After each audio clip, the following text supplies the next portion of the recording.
हाशिम डोगर साहब से पूछते हैं। हाशिम डोगर साहब, आपको प्रोग्राम में वेलकम भी करता हूँ। जो आज फ़ारूक हबीब की प्रेस जी कॉन्फ्रेंस है, ये मिलता जुलता बयानिया हमने उस्मान डार से भी सुना, सदाकत अब्बासी से भी सुना।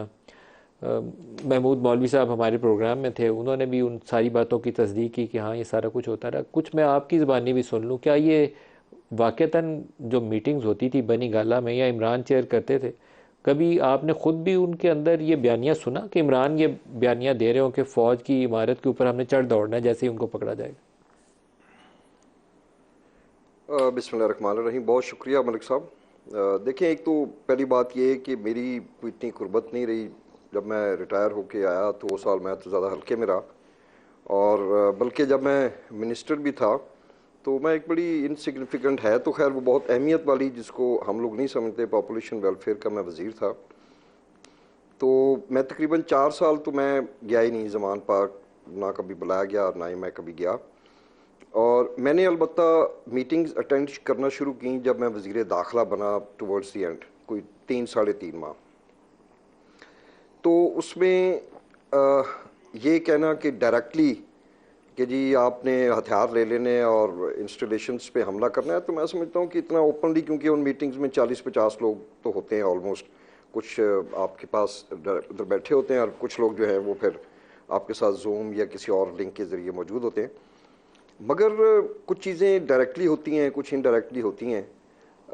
इसका एक बहुत बड़ा इंडिकेटर ये था कि जब पहले इमरान खान साहब को लॉन्ग मार्च के दौरान जब वो हिट हुए, उनको बुलेट्स लगी, तो उसके बाद इधर ज़मान पार्क से ही एक काफ़ी तादाद में लोग थे जिन्होंने उधर उसी वक्त ये प्लान हुआ या नारा लगा कि आइए हम चलते हैं जिन्ना हाउस की तरफ।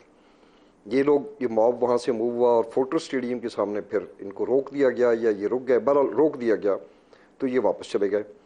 मैं समझता हूँ कि दैट वाज अ टाइम जिसमें पार्टी क़यादत को ये बैठ के सोचना चाहिए था कि अगर उन्होंने नहीं कहा तो लोग उधर क्यों गए, और अगर गए हैं तो अब इसको आइंदा हमने क्या करना है, क्योंकि ये तो नज़र आ रहा था कि खान साहब ने अरेस्ट होना है, उनके ऊपर जितने केसेस थे।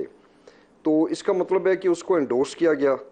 उसका मतलब है कि जब लोग लिबर्टी चौक में इकट्ठे हुए, और मैं पहले भी कहता हूँ कि असूल तो ये था कि वहाँ पे 4-5 लाख लोग इकट्ठे हो जाते हैं, जो जो खान साहब को बताया गया था कि बहुत सारे लोग आपके पीछे हैं, ये वहाँ बैठते, ये प्रोटेस्ट करते, 10 दिन बैठे रहते, तो मैं समझता हूँ कि वो तो थी एक डेमोक्रेटिक मूवमेंट।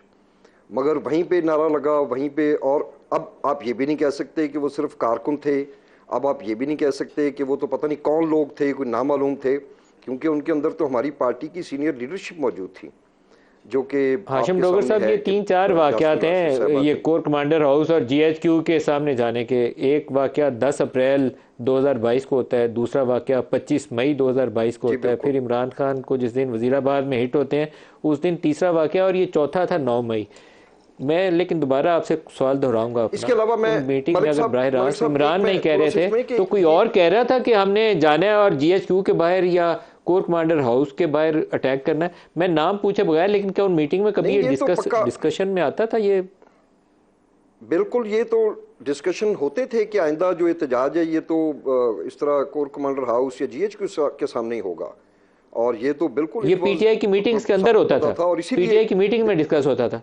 बिल्कुल ये बातें, बिल्कुल ये बातें होती थी। और आप मुझे ये बताएं ना कि मलिक साहब उस दिन 9 मई को किसी वजीर आला के दफ्तर के बाहर गए हों, किसी गवर्नर, पूरे पाकिस्तान में जहाँ जहाँ पे भी मॉब इकट्ठा हुआ है, आप गुजरांवाला देख लें, आप मुल्तान देख लें, आप मियाँ वाली देख लें, पिशावर में देख लें, हर जगह पे जो है वो, मतलब अब आपके सामने है ये, लोग फिर किस तरफ गए, उन्होंने किस तरफ का रुख किया, ये तो एक वाकया देखिए, यहाँ पे 200 हुआ। 200 अगर उस दिन फौज की बाकी इमारतें जगह, थी, एयरफोर्स की और फौज की इमारतें थी जिनको अटैक किया गया। एसआई के ऑफिसेज भी उसमें शामिल हैं। 200 जी हाँ बहुत बड़ी बिल्कुल, तादाद है। तो क्या पीछे कोई एग्जैक्टली। ऐसा मास्टरमाइंड बैठा था जिसने बैठ के एक कागज़ पे ये नक्शा बनाया हो, लिखा हो कि हम गुजरांवाला में तो जाएंगे तो कोर हेडक्वार्टर के बाहर करेंगे, वहाँ जाएंगे लाहौर में तो हम जाएंगे कोर कमांडर हाउस के बाहर जाएंगे, जीएचक्यू के बाहर जाएंगे, हमजा कैंप के बाहर जाएंगे, फैसलाबाद में आईएसआई के ऑफिस के बाहर जाएंगे? कुछ तो ऐसा होगा ना, ऑटोमेटिक तो सारी पाकिस्तान में नहीं हो सकता। वो कौन था जिसने ये कुछ चीज़ें रेगुलेट की होंगी? अच्छा, मैं उसमें ये अर्ज करता चलूँ कि मेरी कुर्बत रही उन 3 महीने जब मैं वजीर दाखिला था। जब मुझे वज़ीर दाखिला से हटा दिया गया कि मैं चाहता था कि लॉन्ग मार्च भी ना की जाए और अदारों के साथ तल्लुकात अच्छे रखे जाएँ, तो मैं पीछे हट गया। उसके बाद मैं इरिगेशन मिनिस्टर बना, मगर उसके बाद मैंने किसी मीटिंग को अटेंड नहीं किया।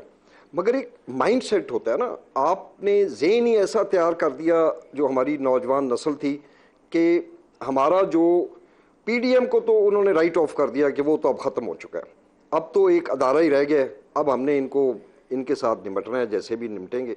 तो उसके बाद तो फिर कोई आगे ताकत नहीं रह जाएगी कि हमें, यानी अब इन सारी बात क्या है, इनका मतलब तो यही है कि अगर मैं हूं, मैं अपने बच्चों को सारा दिन ये बताऊं एक ख़ास किसी शख्स का नाम लेके कि ये हमारा दुश्मन है, ये, तो फिर मुझे उसको अल्टीमेटली कहने की ज़रूरत नहीं है कि जाएं और आप इसको कुछ कर दें, वो फिर खुद ही कर देंगे। तो इसलिए ये सारी बदकिस्मती से वो बातें हुई कि जिसकी वजह से एक इतनी बड़ी मूवमेंट जो है वो बिल्कुल कोलैप्स होकर रहेगी। एक सवाल का और जवाब दे दें, फिर मैं आबिद साहब की तरफ जाऊंगा। एक जो इल्ज़ाम था 27 मार्च का, जब उन्होंने वो साइफ़र को लहराया था, सबसे बड़ा इल्ज़ाम ये था कि ये अमरीकी साजिश थी। तो ये जो बंदे बंदे टूटे थे, वो पंजाब के काफ़ी ज़्यादा आपके एमएनएस टूट गए थे, एमपीएस भी टूटे थे। तो क्या उसके पीछे आपको कहीं लगा कि वो अमरीकी साजिश थी, या वो एक टिपिकल पाकिस्तानी पैटर्न था कि वो इलेक्टेबल्स जिसको नज़र आता है कि वो पीएमएलएन की हुकूमत आएगी तो उस तरफ मुड़ जाता है? क्या अमरीकी साजिश थी या पाकिस्तानी सियासत का स्टाइल था वो जो बंदे टूटे थे? जी, मैं इसका आपको जवाब देता हूँ।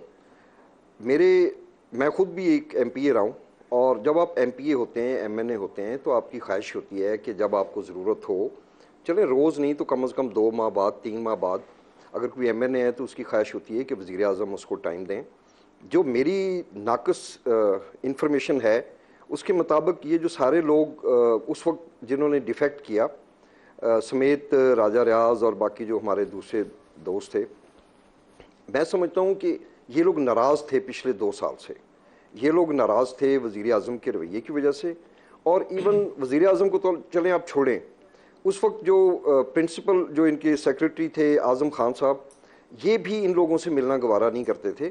तो ये फिर मैं समझता हूँ कि वो नाराज़गी इतनी बढ़ती गई कि आखिर में आके वो फिर एक 20 लोग इकट्ठे हो गए, और फिर ऑब्वियसली पाकिस्तान पीपल्स पार्टी ने उनको वहाँ से उठाया और सिंध हाउस में ले गए। तो ये मैं समझता हूँ कि इमरान खान साहब को खुद भी अलहदगी में बैठ के सोचना चाहिए कि how to give respect to his MNAs और एमपीएज, तो फिर शायद ये इतनी नाराज़गी ना होती। मेरे ख्याल में इस चीज़ का ज़्यादा वजह थी इन लोगों की पार्टी को छोड़ने की।